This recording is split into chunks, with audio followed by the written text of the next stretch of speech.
আগের একটা video share করে বলেছিলাম আমরা পরিবারের সকলে মিলে বেড়াতে যাচ্ছি, কিন্তু কোথায় যাচ্ছি সেটা শেয়ার করা হয়নি। আমরা গেছিলাম পুরীতে। এর মাঝে আর পুরীর কোনো ভিডিও আমি তোমাদের সঙ্গে শেয়ার করতে পারিনি, কারণ আমার ফোনটা না হারিয়ে গেছে, আর ওখানেই সমস্ত ভিডিওগুলো ছিল। ওই বলে না, সব ভালোর মাঝখানে একটু খারাপ হয়েই যায়, সেটাই হয়েছিল আমার সাথে আর কি।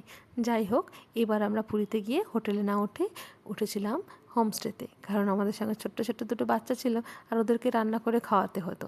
হোটেলের এক্সপিরিয়েন্স তো অনেক করেছি, এবার হোমস্টের এক্সপিরিয়েন্সটা কিন্তু বেশ ভালো ছিল। আমরা ডে 2তে চলে গেছিলাম কোণারক মন্দির, আর গেছিলাম নন্দনকাননে। কোণারক মন্দিরে প্রচণ্ড গরম লেগেছে, প্রচণ্ড রোদ ছিল, কিন্তু মনটা ভরে গেল যখন আমরা নন্দনকানন সাফারিতে গেলাম। ওখানে গিয়ে মনে হচ্ছিল পশুগুলো চারিপাশ দিয়ে খেলে বেড়াচ্ছে আর আমরা বন্দি। যাই হোক, সারাদিন ঘোরার পরে টায়ার্ড হয়ে আমরা হোমস্টেতে ফিরে এসেছিলাম। নেক্সট ডে স্বর্গদ্বার বিচে গিয়ে ওই আকর্ষণীয়ভাবে সাজানো উটগুলো দেখে নিজেদেরকে আর সামলাতে পারিনি, বাচ্চাদের নিয়ে উঠে পড়েছিলাম উটের পিঠে। কিন্তু ওঠার পরে এটা রিয়েলাইজ করলাম, এরা না প্রচণ্ড দোলে, খুব শক্ত করে না ধরে বসলে পড়ে যাওয়াটা কিন্তু অবধারিত। আর সমুদ্রের ধারে যাব, স্নান করবো না তা কি হয়? একটু রোদটা পড়া মাত্রই চলে গেছিলাম স্নান করতে সমুদ্রে। খুব মজা হয়েছিল। সে সময় জোয়ার আসছিল আর জলের খুব প্রচণ্ড টান ছিল, আমরা কোনো ঢেউয়ের সামনে দাঁড়াতে পারছিলাম না।